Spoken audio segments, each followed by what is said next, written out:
Hey, everybody, it's your boy Chris. Welcome back to the Off Air Podcast. With me, as always, is your boy John. What? You here? You here with us? You ready for this? We've been away for a minute. We've been busy. We've been away for actually like almost a month or something. Yeah, about right. John over here was busy with some music. He's been producing some jams, some bops, some beats and bops, beep bop, beep bop. Yeah, I'm still recovering from my unfortunate corruption of the last files. Yeah. Oh yeah, that happened. Yeah. I'm not rebuilding them. Yeah. Those are a long project to try to recover. It's all right though, man. You're back at it. You're rebuilding. It took some time, but you're back at it. You know. So sometimes you need a refresh like that. So sometimes you got to just delete everything and start from the beginning. I'm sorry, I hate doing that too. And I'm just trying. Anyways, I'm just trying to bring some light on the situation. You know, I've been busy with myself with making this new short film that we're pretty excited about. It's coming soon, Blood Brothers. This is the first time I've actually mentioned it at all, like on vlog or on live. That's the name of the short film is coming up soon, next month, so keep on the lookout for that. I'll definitely be updating on Twitter and Instagram on that. But nonetheless, let's get into some news. There's a lot been going on the past month. It's been a busy week. Very busy week. Like there's a lot of big announcements going on between Valve and Tesla, Apple and Uber. Yeah. Oh, yeah. I don't know about Uber that much. We'll get into that. Do you want to start, or do you want me to start? Let's get the actual. Let's get the science out of the way. Okay.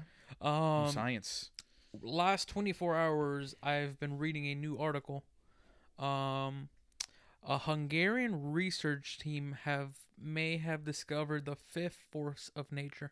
The fifth force of nature? Yeah, because there's strong nuclear, weak nuclear, mechanical, and gravity. Physics. We're pushing our knowledge of physics right now. Most people are saying you guys are making errors, but California researchers finally replicated their new type of force that I'm still trying to figure out what they're gonna try to name. But they're still trying to figure out what it fully does, because in order to activate it, they have to hit an atom at a certain angle at a certain speed. Yeah, that's pretty complex. I mean, that's something that's totally theoretical. That's as far as experimentation. Because they had to rule out both strong nuclear and then basically mechanical at that point.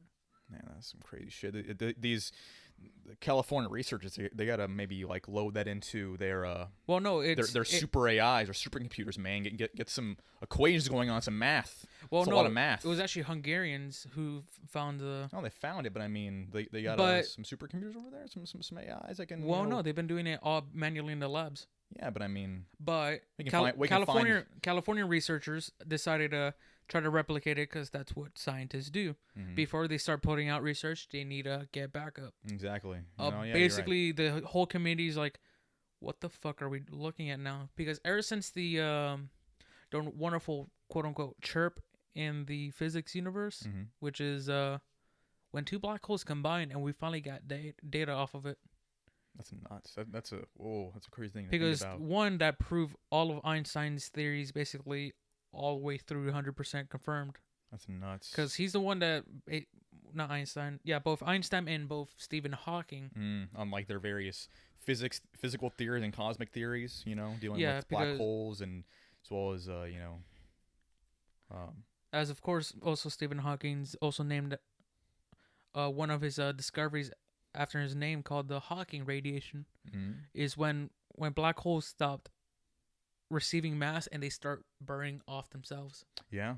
Basically, they shrink and disappear. Yeah. I mean, well, that's kind of what happens anyway. I mean, what is it? One of the brightest things in the universe is it's not the corona. It's similar to that. It's basically the outline of a black hole of everything burning going into it, especially consuming stars surrounding it. Yeah, it's the basic. Can't remember exactly what it's called, but point of no return is basically right on the border. Yeah, exactly. Yep. Technically, it's the darkest and the brightest at the same time. Yeah. It's that threshold of everything to nothing within an instant. Matter breaking down the molecular level, and rather at the nuclear level. Particles splitting in an instant. Yeah. Billions of times. Well, no, they're not splitting. They're being ripped apart and shredded. Exactly. Anyways. Syntax. Can you believe it's our 20th episode? Yeah. Actually, no, I can't. How about that, man? 20 episodes in. Yeah. All right. Well, thanks guys for coming out. We're gonna permanently shut the studio down. We haven't even addressed the title of this cast today. What? I mentioned before Tesla. We gotta talk about it, man. Everybody's talking about it. It's everyone's buzzing. What? The Cybertruck, the big polygonal block of steel going down the road, starting at 40 grand. You know, with a tow capacity of 14,000. I'm gonna be really honest with you. Starting configuration. The cars from the wacky races are more aerodynamic than that vehicle. Well, that's why they had to take the side view mirrors off, man. You got to get that little bit of extra aerodynamics. To be honest, it is kind of roughly aerodynamic, but you're not wasting gas. Well, yeah, that was. I mean, yeah, you're not worried about gas. It's the charge, and that's a really impressive charge. I think I want to say it's 500 miles on one charge. Yeah. That might be in the highest configuration. You know what? Let's pull it up. Yeah, we got a laptop here. Let's just look at the configurations because I'm sure we can look at them. So let's see. We got the Tesla Cybertruck specs. Here we go. Cybertruck specs. But yeah, okay. So let's see what on Wired. Base version of Cybertruck will with a single motor will start at just short of 40 grand. Good for 250 miles of range. That's a starting one. And a tow rating of 7,500 pounds, 0 to 60 in 6.5 seconds. The dual motor at about 50 grand can tow up to 10,000 pounds and reach. It has a 0 to 60 of 4.5 seconds and a 300 miles of range. We'll see if they have the third configuration. There's another one. Oh, what? No, I'm not subscribing to Wired. Yes, of course. Let's see, and then at just short of 70 grand, more than 500 miles between chargers. Just like I said, 0 to 60 of under 3 seconds. That's like hypercar speed, man. Yeah, on a truck. That's just unnecessary for some people. We thought the Roadster, that's kind of faster than the Roadster actually. The Roadster is at about 2 seconds. Oh yeah, Roadster is gonna be a little bit faster. You know, it's real slick. You know, it's a real sleek, lightweight design on the Roadster. We'll get to that one that's more relevant because it's not released yet. You know, the truck's been unveiled and people are already pre-ordering it and everything. In fact, Ela Klein from H3H3 Productions just tweeted earlier today she actually already pre-ordered one. Ooh. So, Ethan and Ela, you know, congratulations on getting that new truck. Hope you enjoy it. I don't know. I'm not crazy about the design about it though. It's really impressive with its performance, but with that design, you know, people are criticizing it. People saying it looks like a fucking Porygon. Porygon. It's a cyberpunk car. It's I would say it. God damn! I don't want to sign up for Wire. Let's go back to our banner. But oh wait, I didn't mention the other the rest of configuration. It was 14 pound. Okay, I already mentioned the 14,000 tow capacity on the highest configuration. But yeah, it's like it looks like Lara Croft's tits and the OG Tomb Raider back in the PS1 days and N64 days. Man, that looks like the fucking GoldenEye characters in one go. Some people love it though. It definitely looks very futuristic and it's extremely durable too. They're using the same steel. It's a solid block of steel first of all that they use on the Starship. Same shit. Same material. Nice. It took a beating from a sledgehammer. However, the glass wasn't ready for that test that they did on stage. Personally, I think they just had the wrong type of glass. Plus, I think so too. This is a prototype, to be fair. Yeah, it's not the official vehicle, and plus, a lot of things from here and when it releases can change on it. Absolutely, and that's mostly what I'm looking forward to because right now there's definitely give and take because. Yes, it's ready for order, but I'm sure some things as far as production are in prototype stage. But what I'm going to say here, seeing from the video how the glass broke, it technically didn't shatter. That's true. And Elon said this like, well, at least it didn't go through. And on an actual car view, like if I go right now with the same metal bar to my car, it'll go right through. It's going through. Yeah. And probably if I hit hard enough, it can probably bounce off and hit me. Yeah. So to give him some credit, you know. It did hold. It's already it's already a lot more durable than, you know, then the alternate, which people will get an F-150 or Silverado or Tacoma, you know. Right. If you're looking at a truck, it's definitely better. It's definitely already better than the standard truck or standard car as far as you're looking at specs. For me, I'm a little bit what's it called? I'm a little bit on and off on the outside design, but Me too. The inside, the interior, that's what I'm actually a big fan of. Yeah, actually, let's get some visual on that. I didn't pull that nice. Up. It's nice. I believe they're faux leather.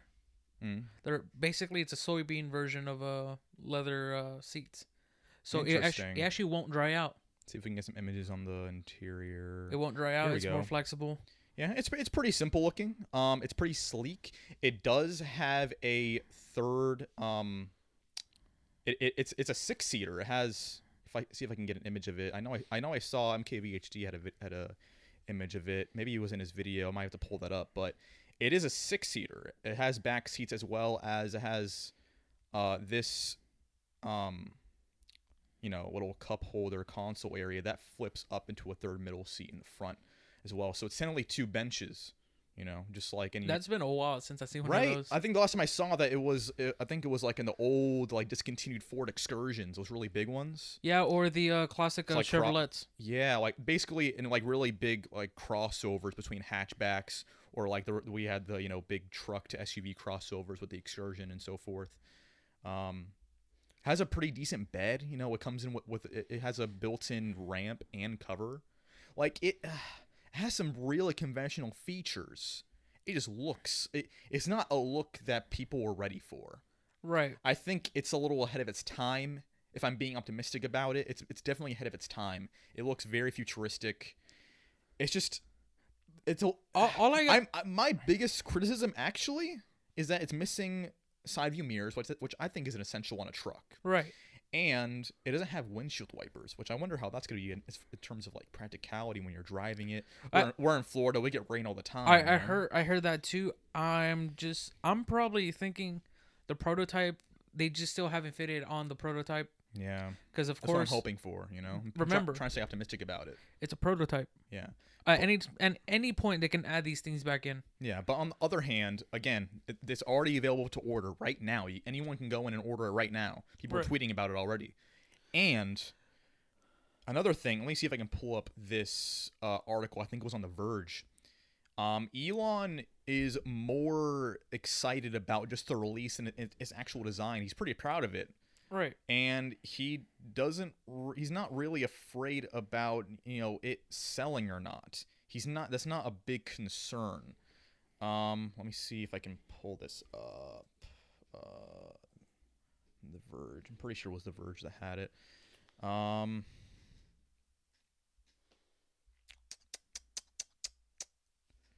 Yeah. I don't know. I'm definitely here and there with it. I'm a little conflicted because it's it's a really impressive vehicle.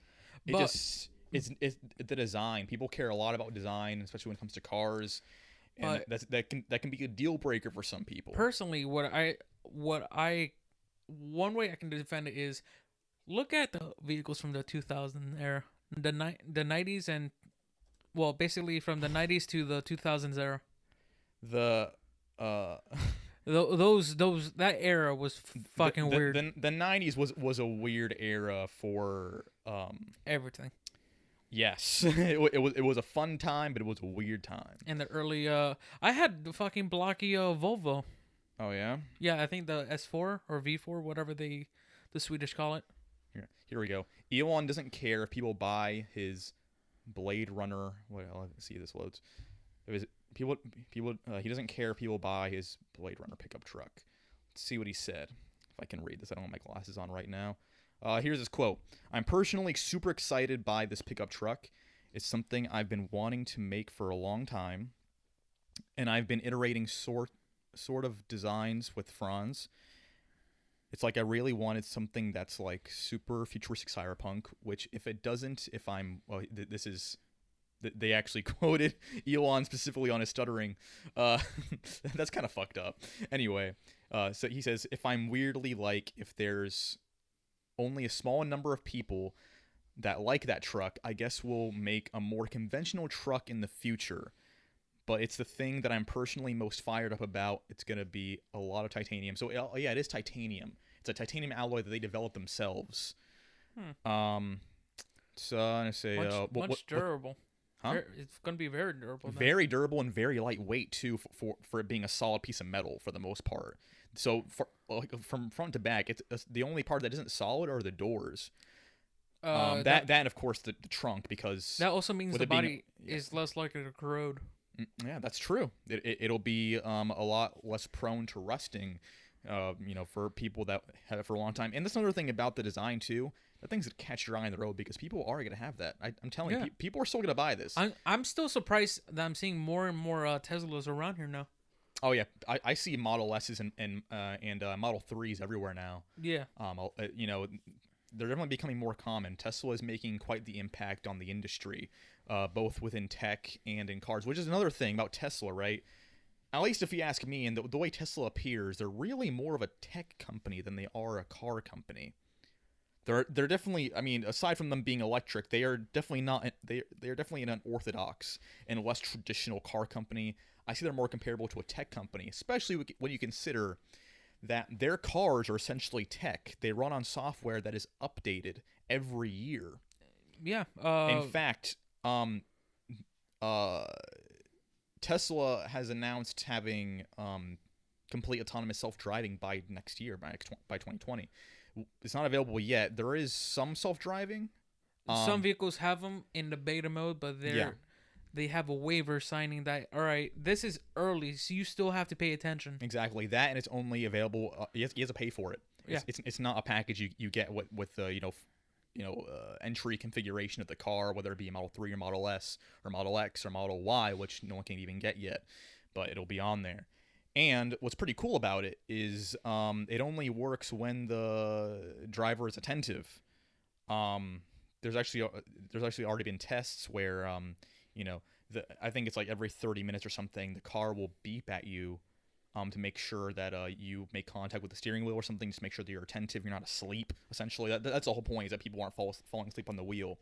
I think after 3 attempts, the car will continuously beep at you for like a solid minute or so, and if you don't respond, it'll pull over and it'll lock the self-driving for, I think, 24 or 48 hours. You can't turn it back on. You gotta get to where you're going on your own, the old-fashioned way, But anyway, what else was Elon saying? Well, I can talk about the details, but it's gonna be like really futuristic, like cyberpunk Blade Runner pickup truck. It's gonna be awesome. It's gonna be amazing. I'm sure this is what he said in an interview before the truck was revealed. This will be heart-stopping. Yeah. So he was really excited about it, and he really cares more about, like, this is more of like a proud design he made himself. This is his baby. Right, this is what he was really excited about with these latest releases of the new Teslas, and he cares more about what they were able to do rather than how it's going to sell. And like he said in that interview, if necessary, they'll make a more conventional design for people, so people are more drawn to buying it, so that way they can actually compete with other car companies like they have been doing. Right. Because that's the main thing that's drawing people away is the design, because everything else about it is really impressive, I gotta say. Another thing. I'm sorry, did you have something else? Because we can move on if you have... I'm about to move on to another topic. I was going to move. Okay. Do you want to go on, or I can go on? I can go on now. Okay, go ahead. I've been rambling. Sorry. Speaking about pre-orders. God damn. Oh! So, remember a couple podcasts ago where I'm like, hey... There's some new suspicious files in the in Half-Life 2. No. Oh no, it's Half-Life 1. No. There's some suspicious files that were being found in the in Valve's test lab, basically where they test their new technology for free. Gotcha, my bad. All right. Okay. A lot of people were poking around and they're seeing stuff from Source 2 being ported over to the VR goggles. Mm-hmm.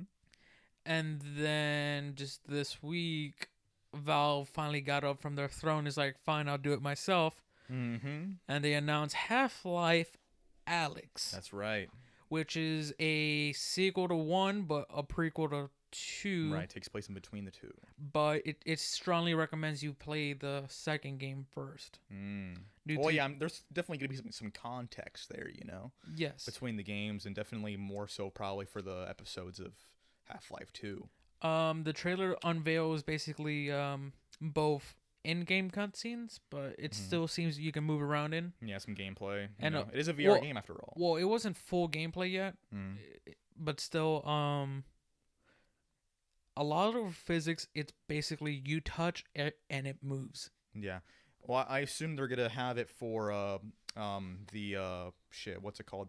The Valve's new VR system that they're working on. Well, they always had the VR out. It's just now, hey, we have more stuff on it. Right.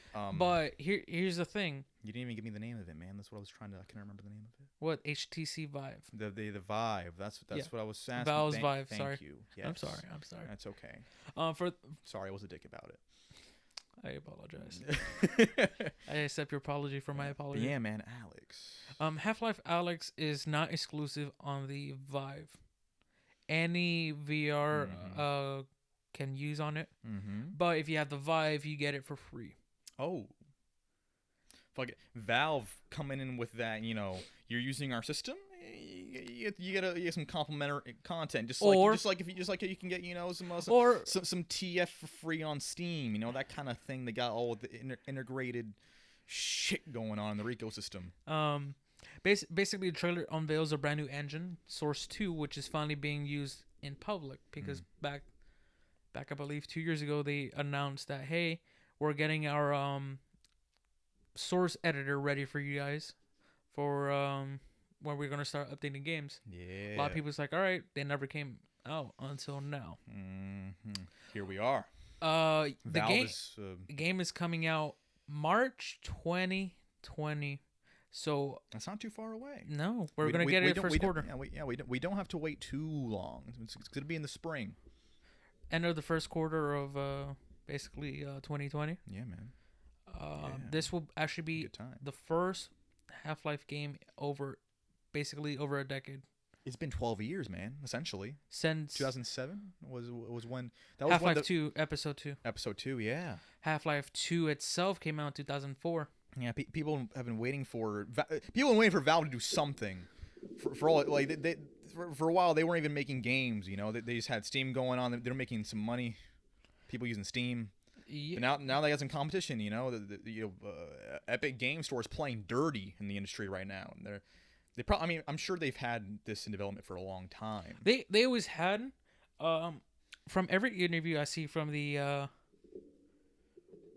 actual developers of Valve themselves, all the game designers, everything. Yeah. Everyone's like, we've always been interested in Half-Life. It's just we didn't know when we were ready to finally work on it fully. Because usually they were preparing the store, making sure everyone's happy with everything, keeping some of their old game services like Counter-Strike Go and Team Fortress 2 alive. But unfortunately, they just recently announced Team Fortress 2's development is on indefinite hold for a near future. Do you think we can meme TF2 to come back into a really big new following, just like how we do with Minecraft? I wonder if Carson would. I bet if Carson would start playing TF2, that people would get back on. I mean, I know a lot of people still play TF2. TF2 is still fun. It's just a lot of people want the game updated. Yeah, it hasn't been updated in a while, and it's been over a year since the last major holiday update. Yeah, and I hate to say it, but the golden age has passed. We're in a bit of a decline with that game. We're a bit of a decline in general with gaming. I hate to say it, but we're in a very strange transitionary period. We're post golden age, probably soon to the platinum age. Yeah. Oh, is that what we're gonna call it?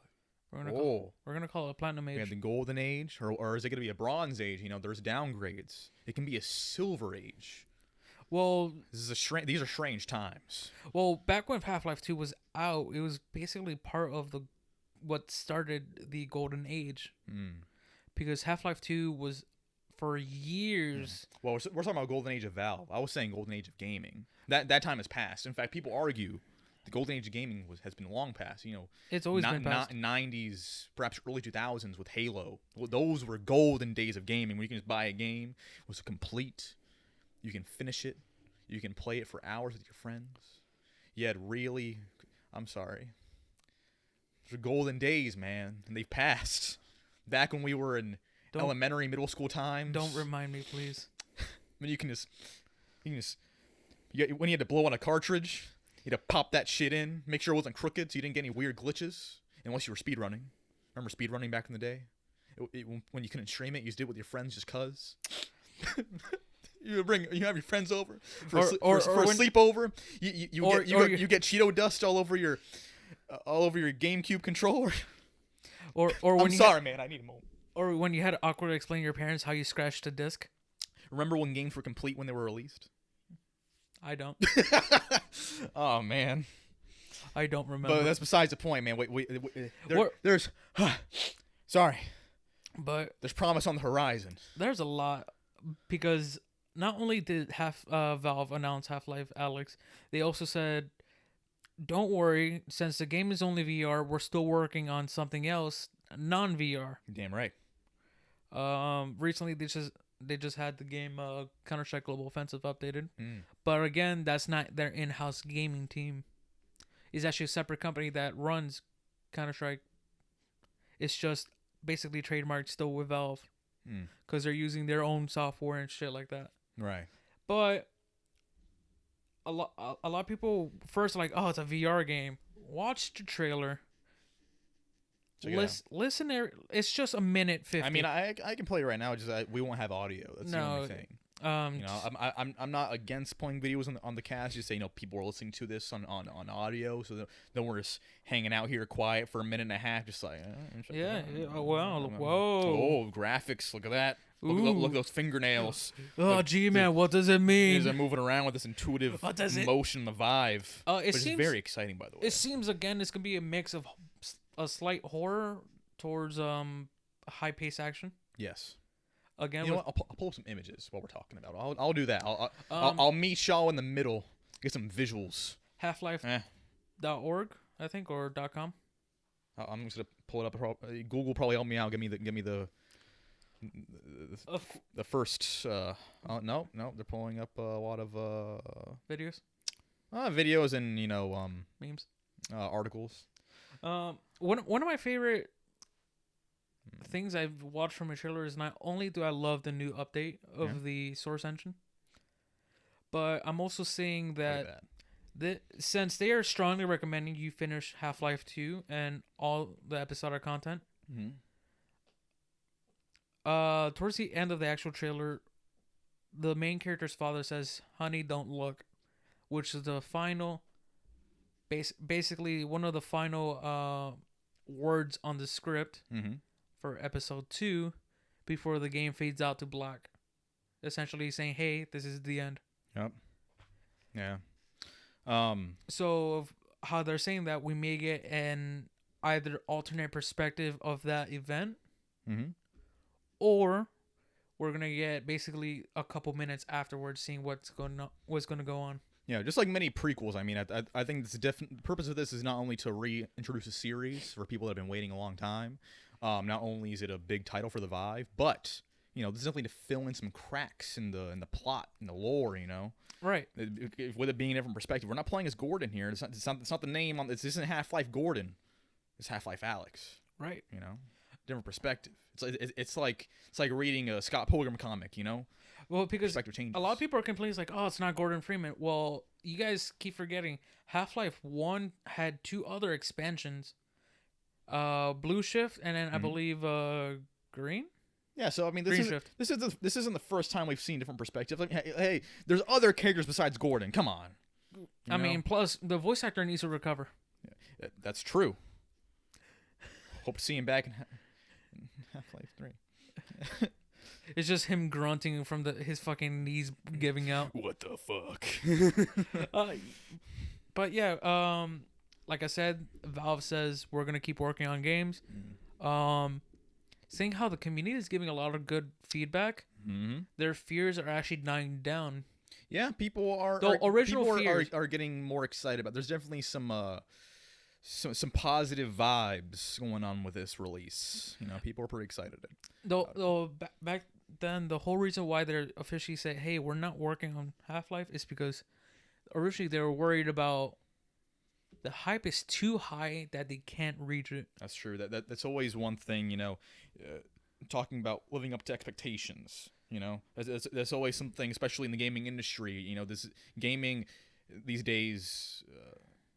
We have our expectations about what the final products would be like when we get it. Typically, it's not like that, especially if when you're buying an EA or Bethesda game these days. You know, it happens. Sorry, I'm gonna stop there. But hopefully, we get what we want. We get what we deserve. Hopefully, that's a good product. This is Valve we're talking about. When was the last time they let us down with the release? I know they I know they were on a long hiatus. Team Fortress. Team Fortress update 2. I said they were on a hiatus. But when was the last time they put something out when it was jack shit? When they announced that they're not making a Ricochet sequel. I said hiatus, John. What I'm saying is that Valve is a consistent company when it comes to their releases, when they release them. You get something that's made with care. They're craftsmen of code. This isn't some buggy product you get that you pay $60 for, and you're like, I can't play the game because it's full of bugs, and then you delete my account because I try to get the best sword of the game, and then you kill me, and you ban me. And you didn't give me that canvas bag that I wanted so bad. I'm going to stop right there. We're going to move on. I don't want to get back into it. I don't want it. SpaceX. The SpaceX Starship, the latest Starship. Cool. It's the latest test it's been running. And sorry, I gotta leave. Our voyage into space. Don't you leave? I'm leaving. Hey, we're barely halfway through the. I don't give a shit. You can finish it. Come on. You can finish it on your own. Did I trigger you that bad? Is it that? Is it because I was about to bring? I don't even want to say the name of it. It shall not be named. EA is actually before we go on. Oh, okay. EA. Where are we going? Where are we going with this now? A lot of people are shocked with the new Star Wars game. Let's talk about that. Yeah, Fallen Order. Yeah. Personally, I'm not gonna play it yet. I'll wait once it gets a little bit, down to the discounted prices. Right. Because I have no offense to Team Respawn, which is the developer of both Titanfall, and they used to be the 1/3 of Infinity Ward back in Modern Warfare 2 days. Team Respawn, which is of course also as well, they made Apex Legends. I trust these guys. I know they're gonna do their best they can. It's just it's EA and a Star Wars license. Yeah, it's definitely a strange situation we got, right?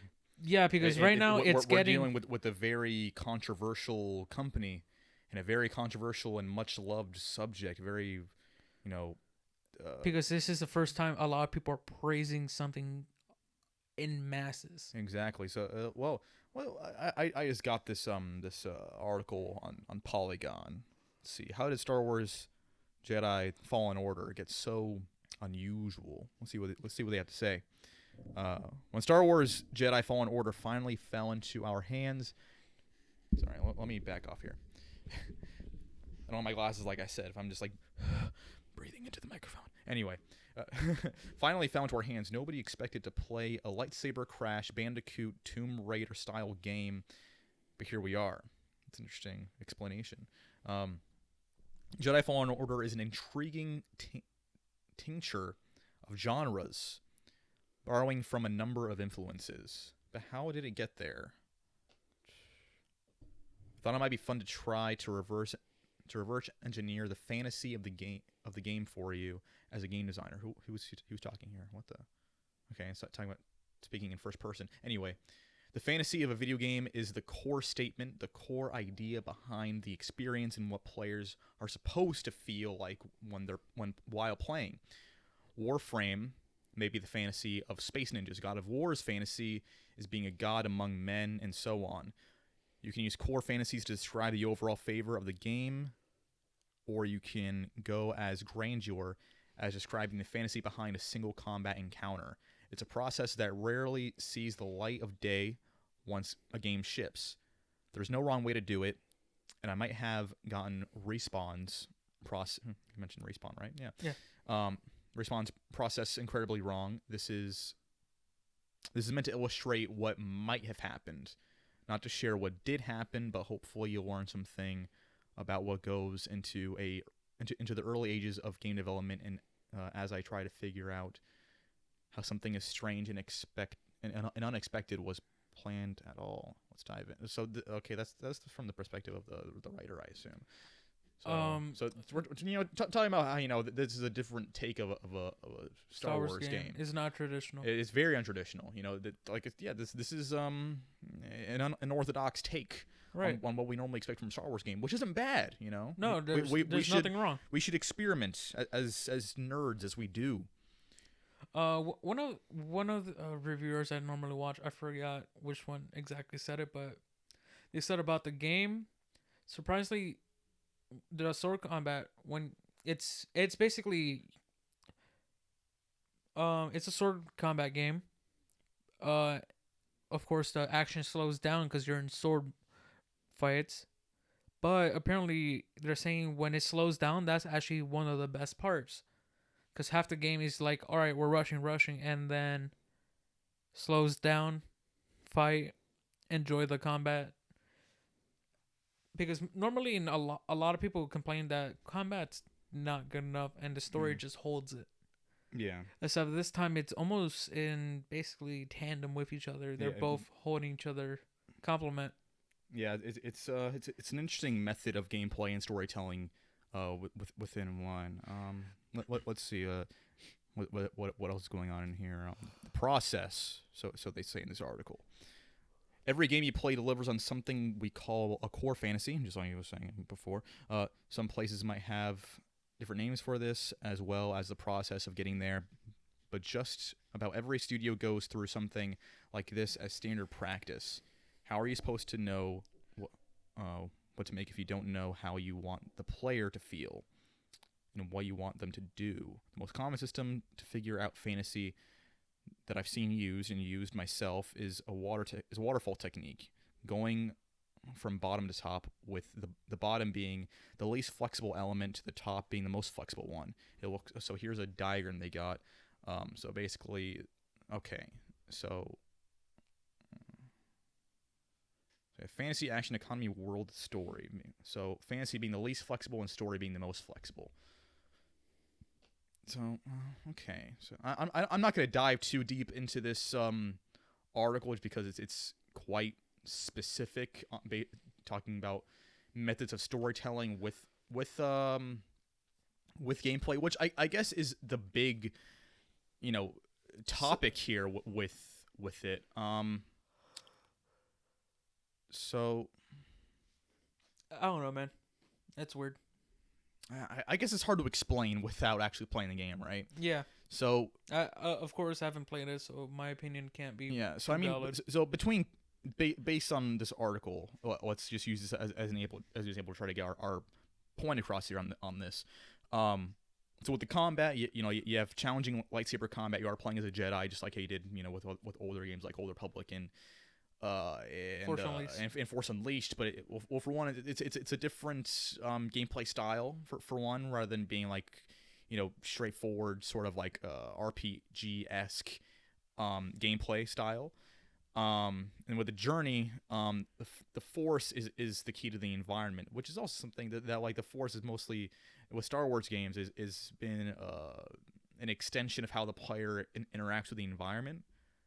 So what we're seeing here with this new title is that relationship with the gameplay and between the player and the environment that they're experiencing, that they're exposed to, that's becoming a bridge for the story in a more intuitive way. I assume that's what we're trying to get across. Right. Yeah. Oh, it's interesting. Yeah, it's very interesting. Yeah, because I know that one part of it is that they introduced like some like puzzle type stuff. Like there's sort of like there's like RPG elements put into this, fantasy elements, if you will.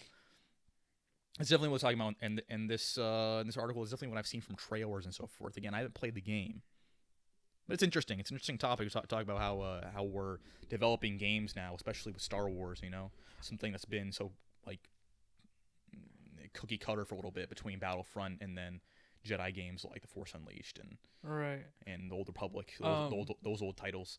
One slight deviation before we jump back into SpaceX. Yeah. Speaking about space, recently Bungie announced the release date for Halo Reach. Yes. For the full bundle of the Master Chief Collection on PC is actually $40. Mm-hmm. That includes that's a good ass deal right there. All games, or if you want to buy them individual, Halo Reach right now is at $10. Yep. It's exciting, man. It's some exciting stuff we got. Yeah. Basically the game is super optimized. You can basically run 4K on nearly lower end PCs at this point. Mm-hmm. All right, so I was talking about SpaceX and the latest Starship they've been working on. Let's Starship Destroyer? No, not quite. Not yet. No. Here we go. SpaceX explosion today. Starship prototype exploded. It blew up. Oh. Yeah, man. Starship prototype. There was a failure, and these things happen, and these things are important, right? Prototype blows its top during test at Texas launch site. Let's dive in, right? The SpaceX prototype prototype upper stage built as a pathfinder for SpaceX's planned human-related Starship project literally blew its top Wednesday during a pressurization test. You know, you consider how this thing's gonna handle being in space. It's the whole point. The explosion blasted what appeared to be an upper bulkhead high into the air above the company's seaside Boca Chica, Texas launch complex. The winged rocket stage, which was being tested without a conical nose section, remained upright on its test stand as billowing vapor from a ruptured tank surged out and down the sides of the vehicle before blowing away in the wind. It appeared that a lower bulkhead might have failed as well. Okay. But that was not immediately clear. Spectacular footage of the event was captured by Lab Padre on... it was posted on YouTube. So we do have a video of it right here. I guess I can show this because I assume this isn't copyright. I'll turn the audio off, but here you go. So yeah, this is in Texas on SpaceX's complex. How long is this? This is 5 minutes. Let's see if we can just scrub over to where it actually. Oh, that happened. There it is. Yep.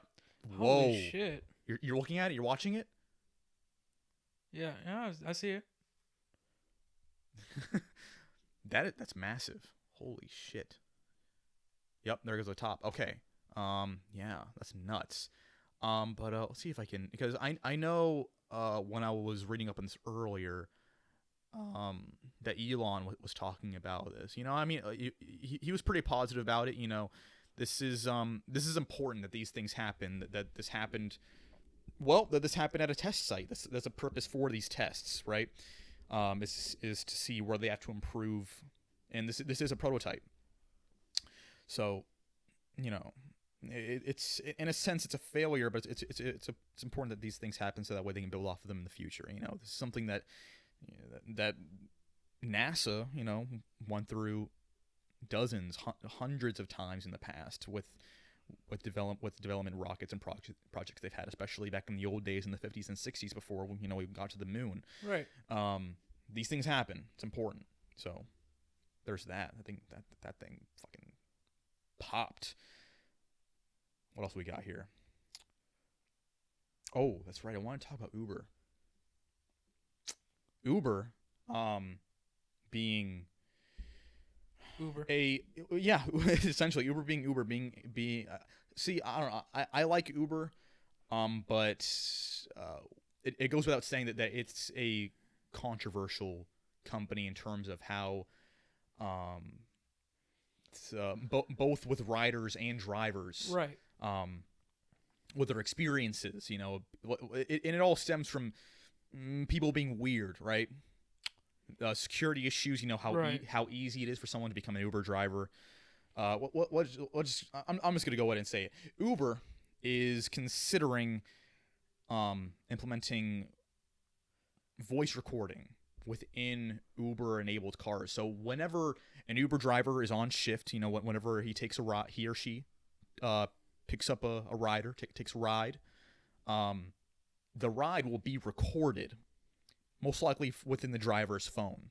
Right. Or whatever integrated, they have their phone connected to. If you have, let's say, a Bluetooth in there. This is for security purposes. It is not yet implemented. So let me just pull this up. Not Uber. Uber. Yeah. I mean, I think this is actually a good idea due to the fact that it's a security thing. Right. Because a lot of people are accusing drivers of doing things, even though there's recording of video. That video doesn't record audio sometimes. Yeah, so the idea is that they want to record conversations for security reasons. It's supposed to be implemented, or they're going to be testing it in cities in Mexico and Brazil. Mm-hmm.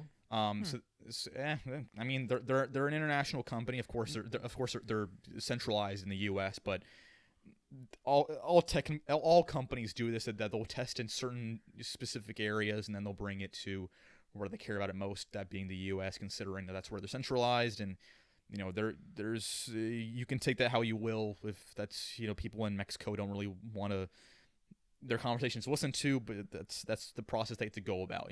It's gonna be ugly before it looks pretty, right? Right. So yeah, Uber will test a new safety feature recording audio during rides. All right, got this on Forbes. This is big news, man. And this also all stems from, we're in a really complex issue right now with the tech industry and how it's affecting our lives. Not just even like in your phone or on your laptop. This has come to the point where it's affecting our everyday lives. Right. Our reality, our perspective, where we are as higher beings, as hominids, as people, as intelligent life forms. I'm talking about life, John. I'm talking about reality. This is what we're dealing with now. Not just with Uber, but with Apple and Google, with data and how much we value our privacy. Is privacy going out the window, or do we want to keep it close? Do we want to stay in our tight little bubbles and keep what's important to us? Do we want to keep that to ourselves, our financial information, and our families, where we live, in our everyday conversations? Why are you yelling at me like it's my fault? It's not your fault, John. In fact, I don't know who to blame. I don't know if it's Google's fault. I don't know if it's Tim Cook. I don't know if it's Steve Jobs, but he's dead, so I can't blame him. I know who we can blame. I'll talk about Steve Jobs in a moment, but right now we talk about Uber. I know who we can blame. Who? Todd Howard. Hey, this is not, I guess this can't affect gaming, but that's besides the point. I'm talking about data. I'm talking about big tech. Well, technically, he does affect data. But I do not want him brought into this conversation, John. I've had enough with Todd.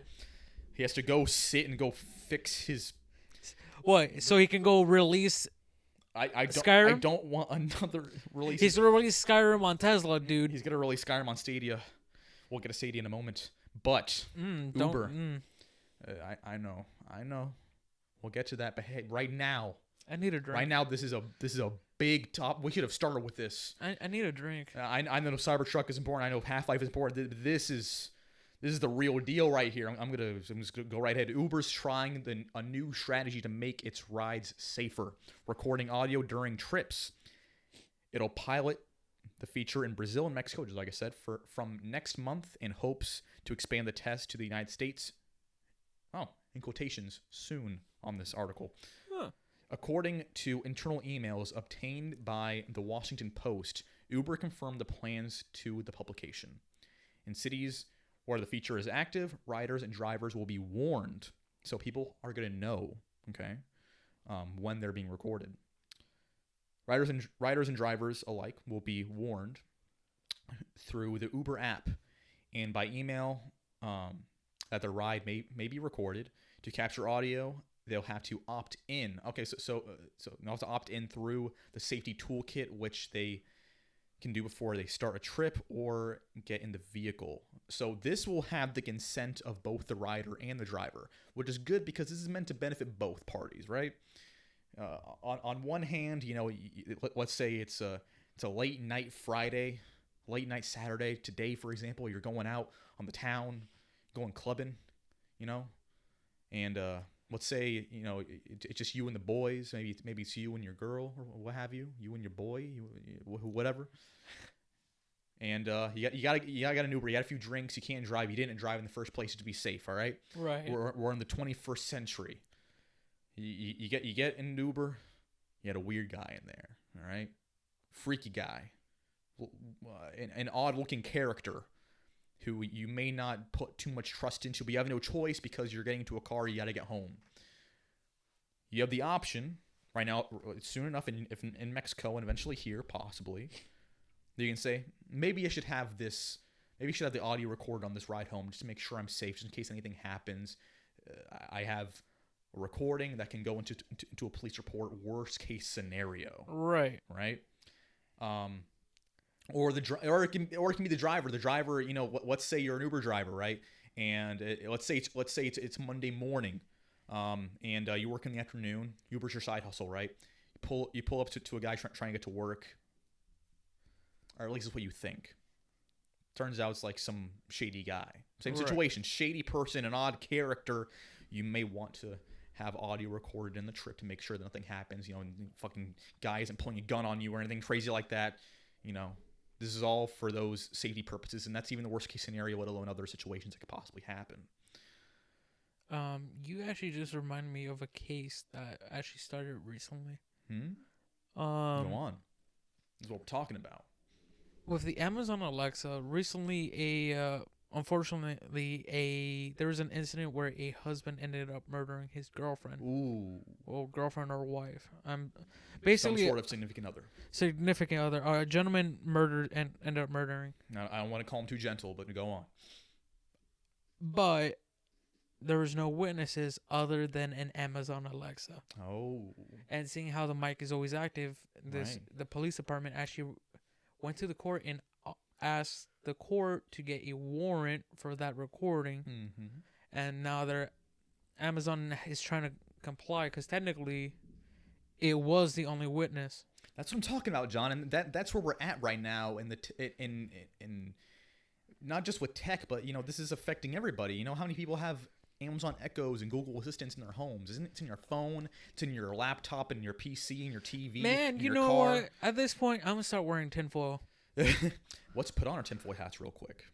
Just because we're talking about this, man, this is a big topic. What if? Who knows? What if these big tech companies, now including Uber, let's use this scenario for example. All right, because Uber might think, hey, I'm sure there are a lot of people. In fact, they probably know based on their data collection because they are a tech company.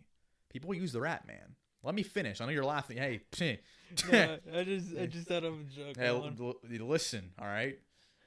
Let me speak for a moment, all right? Let's say Uber was thinking, hey, I'm sure there's a lot of executives in the Silicon Valley, some of our competitors that probably are also our riders and drivers. Uh-huh. Perhaps we can get in on their conversations to see what are their next moves.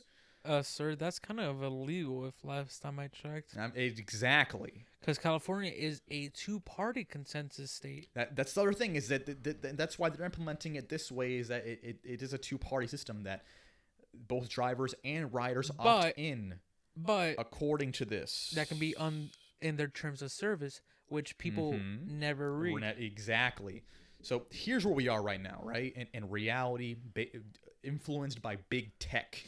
And the integration of technology and the internet, right?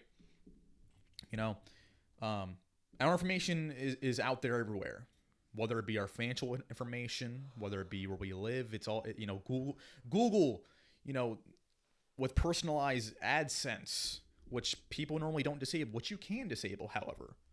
Just quick PSA. You can disable Google personalized ads, which means Google will, avoid collecting a lot of your data. But for most people, Google knows your face better than your own mom. I'm not joking. I know. I'm not. I wish I was joking. She better not. And it's not just Google either. It's Facebook, it's Apple, and Amazon, and they're all using it for different purposes, but it's all to benefit themselves. All right. On one hand, let's say you use Android or use Google services. Even if you don't, let's just say you have Gmail. How many people have Gmail? Everybody has Gmail. Everybody has a YouTube and Google account. Right. Practically everyone. Billions of people. Right. Right. But seriously, Google, just for example, has the ability to collect data on us, whether it be it's however how we share it based on our browsing. If we have personalized ads enabled, or if we're using an Android phone, better yet, if we're using a Pixel or a Google hardware or a Chrome OS, what have you. It can just be if you're using the search engine, or it can be if you're using Google Chrome as your default browser. Google has a lot of different services and how it's integrated in our lives, and it's very convenient. Right. Google has made it convenient because Google's services and applications are completely open source. Doesn't matter what hardware you use. Doesn't matter whether you have an iPhone and a PC and a Amazon Fire Stick. You can get Google on all of that, right? But there's a trade-off there. Since Google is integrated in all these things, they can collect data on every piece of hardware and software you have. And they use that information to personalize advertisements towards you, so that way they know what you're into. They're like your overprotective crazy girlfriend or boyfriend, right? They want to know everything about you, so that way they can target certain products towards you. They sell your information to other companies basically inherently. Right. This is where they're a software company first and foremost. Through that way that they focus in advertisement. It's a big revenue source for them. And this is where I came in. I've always known they track my stuff, so I purposely screw up their algorithm. Oh, by just doing random stuff? Yeah. Specifically with also as well as Spotify, how they're like, all right, you're listening to this type of music, we're gonna listen. Spotify does the same thing. And guess what? Their fucking algorithm is fucked for me. Well, yeah, because I listen to any genre. You have a very diverse taste, and that's where this type of thing, you have a plus there about being a generalist, but not everyone's like that, Yeah. Everyone's like, all right, they like these and these. Yeah, more likely to listen to this. A lot of people will go with what's trending, so it makes it a lot easier for Google and Spotify and Apple and all of them. All I'm saying is, I cost more money to figure out who the fuck I am. But let me guess my point here, because Google is just an example. For on one hand, Google takes your information and they put out everywhere, so companies can sell you stuff. On the other hand, let's say Apple, because a lot of people like Apple because they believe that they have a lot more privacy when they're integrated into the Apple ecosystem. You have your iPhone, you have your AirPods, you got your MacBook, you got your Apple TV. Everything is all locked in this high-walled garden, this one place where all your information is in.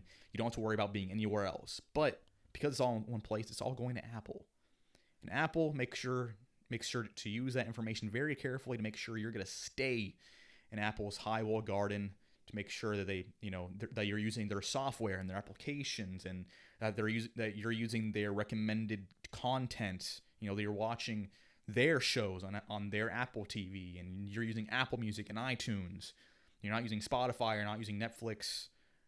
That's what Apple wants. They want you to keep you locked in. And same thing with Amazon. Amazon taking information to make sure they can push products on Amazon, so you can keep shopping on Amazon. In all of these things, there's a trade-off that there's a conflict, right? Right. We don't know yet. No one knows. Tech companies don't know. Tech companies know what they want, but we don't know, and they don't know what the value is going to be at the end. The government even has to get involved. The FBI had to get involved with Apple and Google recently, with Facebook. Especially Facebook. Especially Facebook, because Facebook is hiding it. Facebook doesn't tell you. In fact, just because this happened like a week or two ago, only on iOS 13 iPhones, there was a bug, so-called bug, in Facebook, where your front-facing camera would turn on while you're scrolling through the Facebook app on your feed. That was happening that was a bug going on, right? And as well, and Facebook denied it, saying it was just an app and they were going to go in and fix it. Come on, that thing. How does it? That doesn't seem like a bug to me. That seems like it was someone just kind of snuck that in. And another thing about Facebook too is that Mark Zuckerberg has, I want to say, 52% voting in his board of directors, meaning that no one can say no to him. Right. I was actually going to bring this up now, speaking about the quote-unquote camera turning on. I let my little sister play on my computer for Minecraft. Yeah. And then one day I've noticed a strange icon at the bottom of the toolbar. Mm-hmm. Where it's like, all right, these apps are running in the background, yada, yada. And then I noticed a microphone icon. Yeah. I'm like, what's this? And it's like dictation. Windows is detected this game is on, so we're using the microphone. I'm like, no. You can disable that. I tried to disable it. It was actually blocked. There was no option. What? And this was on what application? On Minecraft. What? Yeah, I'm like, there's a mic on Minecraft. Yeah. On mobile? Pocket Edition? No, PC. Oh, sorry. Okay. Yeah, and I'm like, still though. What the fuck? I'm like, what the hell is this? So I decided. That's odd. I don't like that. Well, since I have developer mode on Windows, I just have it turned off half the time. Yeah. So I had to manually turn that coding off. Yeah. But every once in a while, I've noticed that coding turns back on. That's a problem. We got to get that to Mojang, man. That's not Mojang. Oh, you're That's right. Windows. That's Windows. That's remember how it's it's odd. Well, here's the thing, guys. A couple, like the last podcast when I said I had to get my computer fixed, the corruption was caused by Windows Update because I had a lot of things disabled. Yeah. So of course corrupted the hard drive. I had to get it restarted. Mm-hmm. You got to go back in and go back into all your settings and go back to what you had before. Yeah, so I had to re-download all my security. Mm-hmm. I had to reconfigure all the security. Yeah. And of course, the computer still acts a little bit strange. Yeah. But I can't prove it there because I'm not fully into programming. Yeah. All I do know is I know how to deal with security around certain programs. Oh yeah. Yeah, that's the big downside with Windows, you know, and I'm a big Windows user, a big advocate for Windows, but that's a big downside with, you know, you get updates and things change. You got to go back into your settings and, you know, fix all that. But back on this topic of Uber, and just to come back to Uber, here's the conflict, right, that we're in right now, and that hopefully we can figure out, that we can understand as a society of what we want in the coming decade into the 2020s. All right. We're at this conflict where we don't know how we value our privacy. Because on one hand, where we give our information to these big companies, whether it be Apple, Google, Facebook, Amazon, wherever your information is, it's out there, all right? On one hand, these things are made to make life more convenient for you. On one hand, with Apple, if you're using their ecosystem, everything's integrated and connected. You got blue bubbles everywhere. You know, you can take a photo on your iPhone, you can upload it to your Mac with like magic. All right. Same thing with Google. If you use an Android phone, you don't even need to use an Android phone. That's the beauty of Google, is that it's everywhere. But that's also the downside, right? It's a give and take. You can take a photo on your iPhone. You can have it uploaded automatically to Google Photos. You can, and that's cloud storage. It doesn't need to be stored locally. That's unlimited cloud storage you got, and you can pull it up on your Chromecast TV. It's all integrated. So right. It's all woven together. But how much of that information are we willing to, you know, let out? On one hand, it makes life more convenient, but on the other hand, we like having things kept to ourselves, not out there for people to be able to hack into and take away. I mean, these big tech corporations may be able to have really strong firewalls, but who knows, man? We're in such a dynamic time in technology and how it's influencing our lives. And this is a really complex topic that we don't know how to face right now. And right. And it's probably not even going to be the same internationally. It's definitely not going to be the same between China and us. Hell no. Just for example. So, yeah, and Uber starting, and Uber is a big international company focused in tech. And so on one hand, how do you guys feel about this? Let us know in the comments. You know, on one hand, this can help us This can help them and us, drivers and riders, with our security. But on the other hand, it's information that they can have on you, because this is word of mouth now. This isn't your camera. This isn't your search history. This is what's coming out of your mouth. This is audio. All right? This is everyday conversation. This can be about, in fact, this happened. What hockey team was it? I was listening to this on Lou later, the Unbox Therapies podcast / talk show they have going on. They were talking about the same topic, and a case was going on. I don't think it was Uber. It was something else. It must have been, considering it was a hockey team, that they were talking shit about their coach, and they didn't know that their conversation was being recorded. And so that didn't play well with their team and their coach. Right. So that's just an example of there's a fine line. We don't really know where it is between our privacy and our convenience and security. You got to figure that out. There's always going to be a trade-off, either good or bad. Exactly. We got to find this weird gray middle ground that probably won't be the same wherever you live, probably won't be the same with whatever tech you use. Google will probably do it differently from Apple. Apple will probably do it differently from Amazon. And it's very complex. Right. It's probably a topic we'll come back to at a different time. Right. Because eventually everything else is going to be updated. We're going to get more information. Crazy shit, man. All right. Anything else? I have just a few more things. Quick, I think reasonably. Let's talk about Samsung really quick. Uh-oh. You've heard about the Galaxy Fold? Nope. You have not? I've never heard of it. What's a Samsung? Anyway, the Galaxy Fold 2. Oh. Now, even though the Galaxy Fold hasn't been released, they have another product, another folding piece of tech equipment. Can I not fold it in four ways? Can I fold it 4 ways now? No. This folds one way. Oh. And I think it's a response to Motorola's latest release, the new version of the Razr. Let me pull up some images for us real quick. So, first of all, just because this is all in the same thing, this is foldable tech, and this is also going into we're in this weird transitionary period of tech where we don't really know where we're going, with the whole privacy thing. We also don't know where we're going with how tech is integrated with our lives, between wearable tech and smartphones. And on one hand, just to try to explain this, I don't remember, it was Tim Cook or someone else who was explaining about this. One of the big Apple executives was talking about the ultimate goal for Apple is to have technology to be completely seamless. That the purpose of the iPad, rather, the purpose of the MacBook is to replace the iMac. The purpose of the iPad is to replace the MacBook. The purpose of the iPhone is to replace the iPad. The purpose of the Apple Watch is to replace the iPhone. Right. The goal is that eventually all technology will be completely integrated into it'll be completely seamless, right?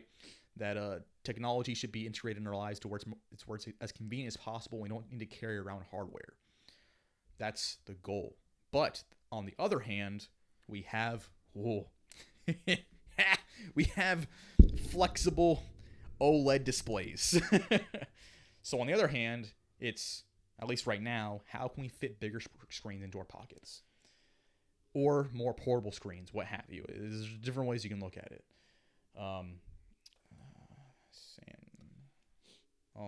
First I want to look at the Razr.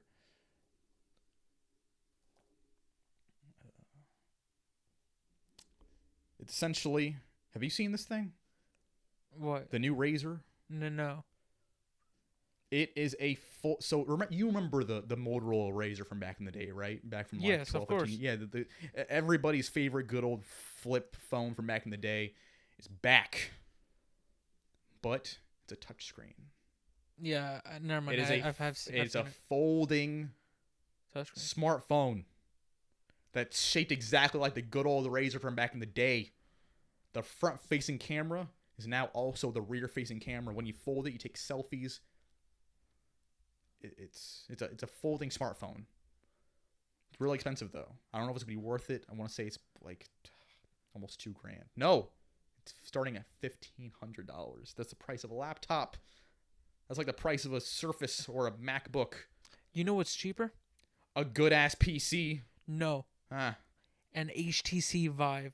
Yeah, damn right. You can play Half-Life Alyx for a much smaller budget than getting this new phone. Which I don't hate it though.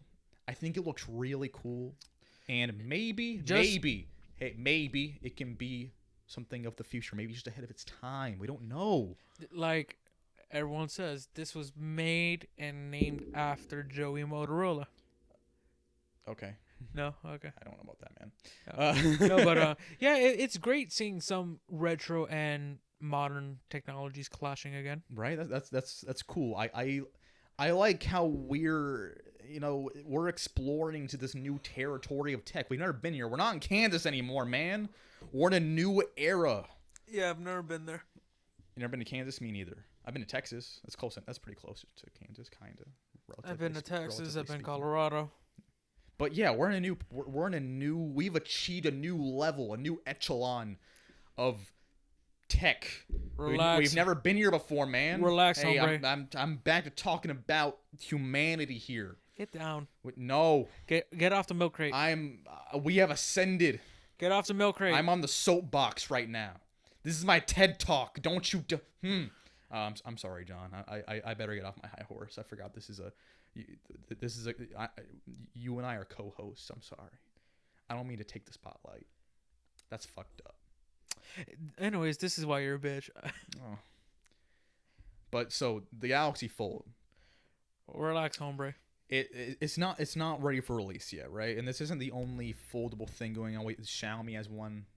There's as well as Huawei has been working on a foldable phone / tablet deal. That's the idea, right? Is we're figuring out, or tech companies are considering, or they're thinking. I guess it's part of the same idea that of technology being seamless and more integrated in our lives. How can we get a bigger phone in a tight, neat package into our pockets? That's the point of the Galaxy Fold. You have 2 screens. The thing that turns me away with the Galaxy Fold is it has a weird aspect ratio. When it's folded, it's a really thin phone, kind of a small display. Basically, imagine the display that was on the iPhone 4. Right. But the device is shaped like an S9, like an anorexic S9. That's the best way. It's thin. Mm-hmm. You know, the display is. Right. The actual thing is a little, and I don't want to call it bulky because it's not that big when compared to a flagship phone, especially if you compare it to, like, let's say the Galaxy 5G. That's a pretty big phone. Yeah. Or like the Note. The Note's a pretty big phone.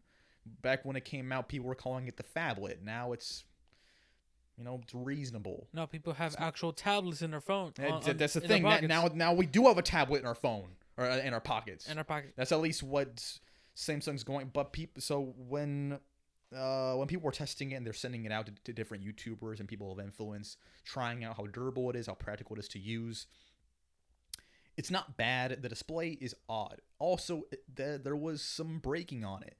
This is not a glass display. It's flexible. Right. It's plastic. It dents from your fingernails, John.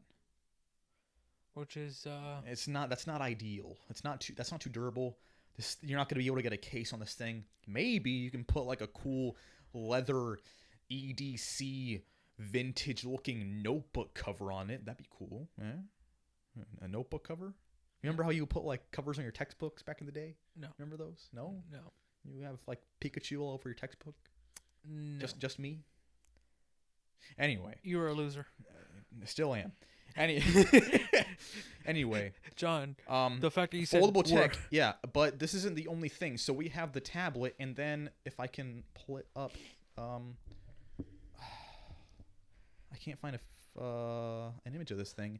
They recently and quietly announced this.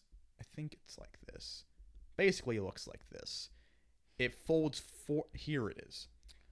They teased a flippable, similar to the Razer, Samsung, a flippable, basically a Galaxy phone. It looks just like a Galaxy S series phone, but it folds forward just like a flip phone, like a sandwich.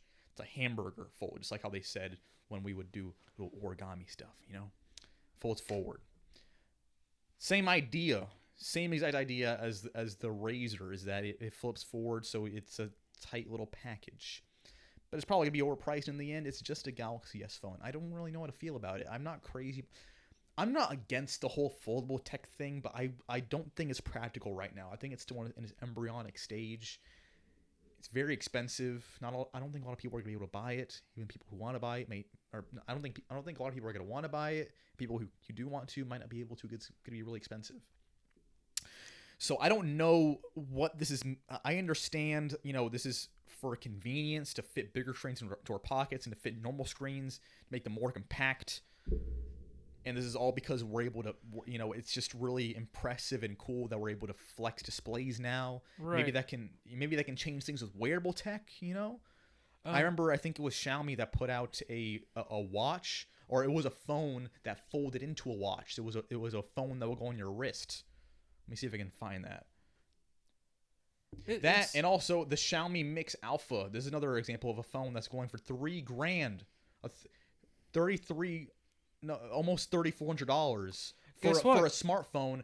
The display goes around the back. It looks cool, but I mean, is there really a market for that? Man, you know what you can do with that money? You can buy a HTC Vive and a decent computer. Okay, John, when is this going to go from being a conversation to an advertisement for Valve? Anyway, Half-Life Alyx. No. But this is a weird... Sorry, we're actually partnered now. Oh, I didn't get a paycheck. Oh, yeah, they only trust me. Oh, you got a sponsorship, man? Oh, I got my sponsorship. Are you gonna invest in the company then? Sorry, this is where I resign. Oh. Effective immediately. Well, I guess I gotta find a new co-host then. I wonder if Johan will be interested. I'll probably work that out with the schedule. He hasn't even gone to work yet today. Oh man, I said I was gonna hang out with him. God damn it, John. Now I feel bad. Anyway. And you should feel bad. Shit. I gotta text Johan after this. This has been a long episode. This is what happens when we go off air for like a month, man. A lot's been happening. It's a crazy world today. You just remind me of the tech and gaming industry. You remind me of the video of why bases look bored. Man, I should talk to Travis. I miss Travis. Yes, oh man, I've talked to Travis in a while. Oh, we don't even talk at all. Yeah. We don't even talk after the show. I wonder how he's doing. But anyway, I miss Travis. We're in this weird transitionary period, man. We're entering a new decade. We don't know how I feel about tech companies being in our lives. We don't know how I feel about foldable displays and shit. Stop. Every time we probably won't even have smartphones in 5 years. Relax. Because here's the fucking thing. Ah. Every day I feel fucking older with my little sister because she fucking is better on certain technologies I've never thought I even could get my hands on. Yeah. The fact that she knows how to get her hands on the fucking tablet, it's fucking insane. Right. Meanwhile, I gotta put it on my grandfather glasses, and I'm like, the fuck is this bullshit here? Yeah, man. It's different, but I don't know. My age, mentally does not match my physical body. Oh man. But I think we've touched on everything so far. We better not touch on everything. I think we're good. I think we should save the rest for next week, if later. I don't think we're gonna save it because by then we have a Cybertruck. It's from Blade Runner. We have foldable phones and tablets. We're redefining the word phablet. You know what I realized? The Cybertruck kind of like if you squint hard enough, it kind of looks like the Warhog. It does actually. That's what it looks like. A warhog that isn't rendered. It's a civilian Warhog. Yeah, except you didn't get the right driver on it. He downloaded it with the wrong driver. It didn't finish rendering. No, this is a bootleg copy. Oh shit. Okay, I'm done hating on the Cybertruck. I think we're good for today. I feel accomplished with today's stream. You know what I feel accomplished with? Yeah. I was gonna mention Half-Life again, but I was joking. Yeah. Yeah. Half-Life. Can't wait. I really can't wait though. Dude. I gotta get that fucking vibe, man. You want to split the bill? We should go in for the studio. Yeah. Bet. Let's do it. All right, guys, we'll be streaming Half-Life when it releases. Yeah, let's do it, man. We'll split it. Saying it here. We're going to stream Half-Life. We need room. Dude. We're gonna need room. That's a conversation later that we're gonna personally, John. We're moving. Oh, we are. We're moving. Hey, I'm gonna touch on that. I don't want to get the audience too involved yet. It's on the horizon. 2020, man. It's gonna be an exciting year for Phantastic Horizon. Productions. I just remembered the name now. For gaming event. What? Huh? For the board, the threshold for a black hole is Event Horizon. Event Horizon. Yeah. And that's where see? That's where we are right now, man. We're at the threshold. It's December. Oh, it's about to be December 2019. Oh fuck. The end of a decade and the beginning of a new one. Oh fuck. This is the Event Horizon. You know what? We have ARM MacBooks. We have foldable tech. We have tech companies trying to get involved in our everyday lives and our conversations. Next month. For the podcast. Yeah. We're going to have the podcast award of the decade. Oh. We'll be selecting movies, music, and games. Bet. No, yeah. Yes. We'll be deciding the game of the decade. Tune in next month. It's going to be everywhere. It's going to be on Spotify. It's going to be on Apple Podcasts. It's going to be on Overcast, Google Podcasts. Guess what? It's going to be on Uber. You guys don't have to subscribe to us. You know why? Because we're already on your phone. Apple's already putting us down on your phone like YouTube does. What? I didn't consent to this. Oh, Anyway. Anyways, guys, thank you. Yeah. Come back. Links in the description for all of our social media outlets, depending on where you're listening to this, And have a fantastic day. Have a fantastic week. Have a fantastic holiday season. Have a fantastic Thanksgiving if you're in the U.S. or wherever you may be celebrating Thanksgiving. If you're overseas. Or hell, just enjoy time with your family. Go out, go to the beach, go on a walk. Or if you're not from a walking distance to the beach or anywhere, guess what? Live inland, yeah. Just go out, enjoy time, enjoy the weather.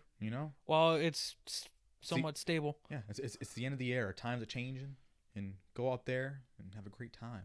Just take it easy. Have a fantastic time. If you live somewhere without your family, go watch Fantastic Life. If you don't live anywhere near your family, just go hang out with friends. Just get out. Yeah. What are you still doing here? Well, yeah, why are you still listening to this podcast? Go have a gay old time. We'll come back when we're But come back next time we're live. We'll be waiting. Will you? Dude, I can't wait to get that vibe. Right? March. We're going to have it. Yeah. Sure. Can't wait.